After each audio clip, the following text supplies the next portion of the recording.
Ghadan, ya besok. Kalau amadan esok. Jadi waktunya waktu mustakbal tapi tidak ditentukan.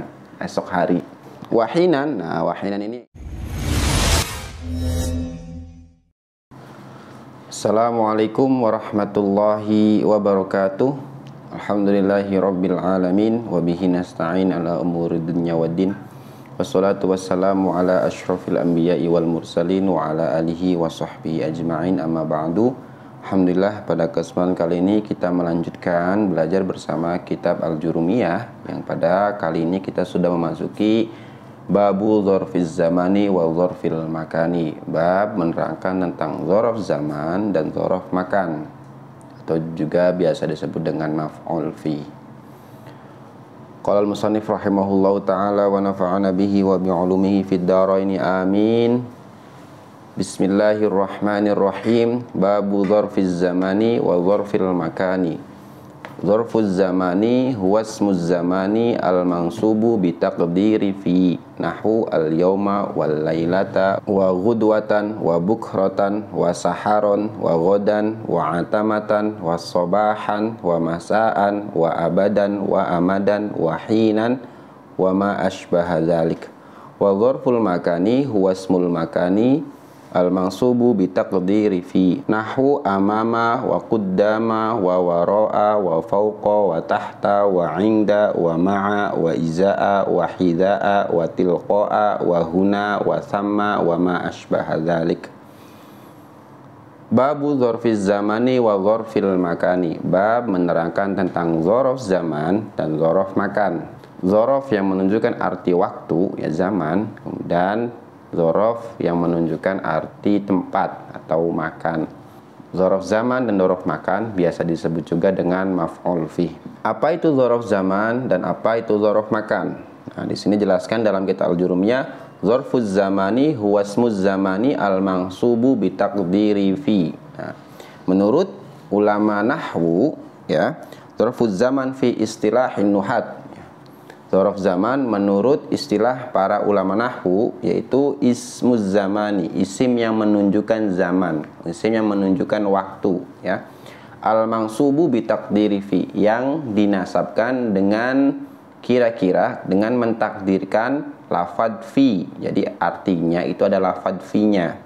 Di sini di dalam kitab Mukhtasar Jidan, fa idza qulta sumtu yaumal khamisi, jadi kalau ada perkataan, jika engkau berkata sumtu yaumal khomisi, sumtu saya berpuasa yaumal khomisi pada, di situ ada arti fi, ing dalem kalau di dalam arti Jawa, ya, ing dalem dina kemis atau pada hari Kamis kalau bahasa Indonesia. Jadi di situ yaumal khomisi itu mengira-ngirakan maknanya fi, ya, takdirnya kira-kiranya ada makna fi yang artinya pada atau ing dalem.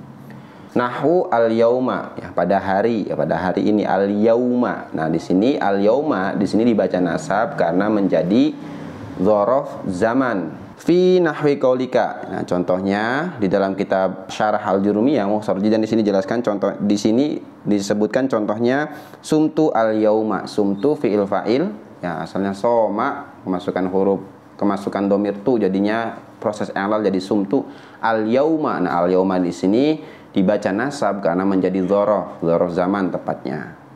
Artinya mengira-ngirakan makna fi. Di sumtu saya berpuasa al-yauma pada hari ini. Itu. Al-yauma pada atau ing dalam dina. Kemudian fal yauma mansubun ala dzarfiyati az-zamaniyati bisumtu. Jadi lafaz al-yauma itu dinasabkan karena menjadi dzaraf zaman pada lafaz sumtu, ya. Wa mithluhu sumtu yaumal jum'ati. Dan contoh juga sumtu yaumal jum'ati, saya berpuasa sumtu yaumal jum'ati pada, ada mengira-ngirakan arti fi, pada hari Jumat. Au yaumal khomisi, atau pada hari Kamis. Nah, yauma di sini baik yang ada alif lamnya ataupun yang tidak ada itu jadi baca nasab karena menjadi dzaraf zaman. Dzaraf zaman itu salah satu kalimat isim yang dibaca nasab. Kemudian wa ghudwatan, artinya kalau ghudwatan itu artinya adalah waktu pagi, ya. Wa bukratan, sama waktu pagi. Bukrotan, ghudwatan, wa saharon, waktu sahur, ya, berarti pagi buta, ya, saharon, waktu sahur. Wa ghadan itu besok. Wa atamatan ya, akhir malam, atamatan. Wa sobahan, waktu subuh, pagi. Wa masaan, waktu sore. Abadan, selamanya.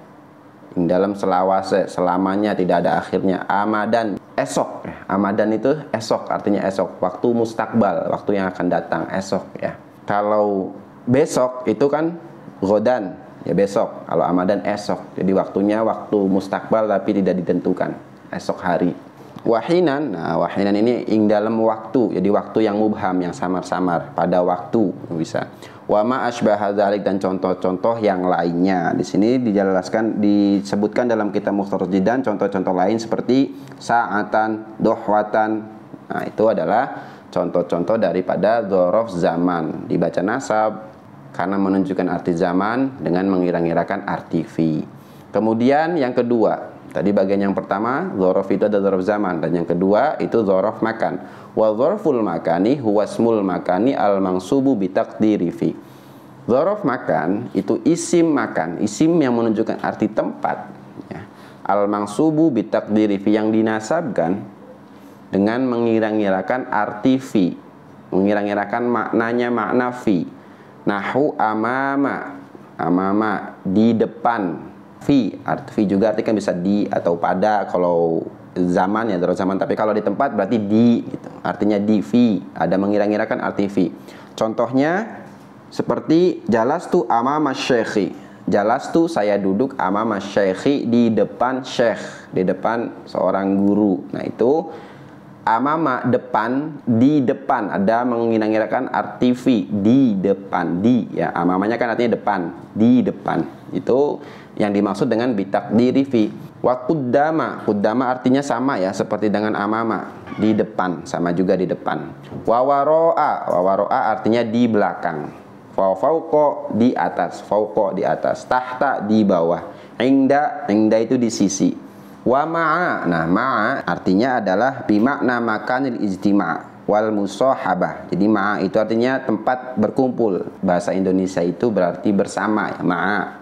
Sertane kalau bahasa Jawa. Indonesia bersama itu menggunakan ma'a, menunjukkan tempat ya. Wa iza'a, nah kalau iza'a di sini artinya bimakna muqabil, berhadap-hadapan. Ya, iza'a itu artinya berhadap-hadapan. Contohnya jalastu iza'a Zaidin, saya duduk iza'a Zaidin, berhadap-hadapan dengan si Zaid ya. Jalastu fi'il fa'il, iza'a di sini baca nasab karena menjadi dzaraf makan. Kemudian hida'a, nah kalau hida'a itu bimaknal makanil qoribi, menunjukkan makna tempat yang dekat, berarti berdekatan. Contohnya jalastu hida'a Zaidin, saya duduk hida'a Zaidin, di tempat berdekatan dengan si Zaid, berdekatan dengan Zaid. Itu menunjukkan tempat ya, artinya ada di, mengira-ngirakan arti fi. Kemudian tilqa'a, nah tilqa'a ini artinya sama dengan iza'a, bimakna muqabil, berhadap-hadapan. Contohnya jalastu tilqa'a Zaidin, saya duduk tilqa'a Zaidin, pada tempat ya berhadap-hadapan dengan si Zaid. Wahuna, nah huna ini menunjukkan arti isim isyarah ya, kata tunjuk. Nah huna artinya adalah makna qorib ya, isim isyarah untuk lil qorib, jadi di sini. Huna ing dalam kene, di sini mengira-ngira arti fi. Huna, nah, di sini dia mabni karena isim isyarah ya, mabni. Jadi nasabnya hanya di mahalnya saja. Kemudian sama, yang terakhir sama dalam kitab Jurmiyah, sama ini sama isim isyarah seperti huna juga. Tapi bedanya kalau sama itu menunjukkan tempat yang jauh, jadi di sana, sama di sana. Kalau huna di sini ya. Itu artinya baik huna ataupun sama itu sama-sama mabni karena isim isyarah ya. Jadi ketika tinggal nasab, nasabnya hanya di mahalnya saja. Wa ma asbaha dzalik, dan contoh-contoh yang menyerupai dengan yang telah disebutkan tadi. Di dalam kitab Mukhtasar Jidan di sini contoh-contoh yang lain seperti yamin, shimal, barid, farsakh, mil, itu contoh-contoh yang lainnya. Itulah penjelasan dari babu dzarfiz zamani wal dzarfil makani. Semoga bisa dipahami dan bisa dipraktekkan dalam membaca kitab. Kurang dan lebihnya mohon dimaafkan. Wallahul muwaffiq ila aqwamit thoriq. Wassalamualaikum warahmatullahi wabarakatuh.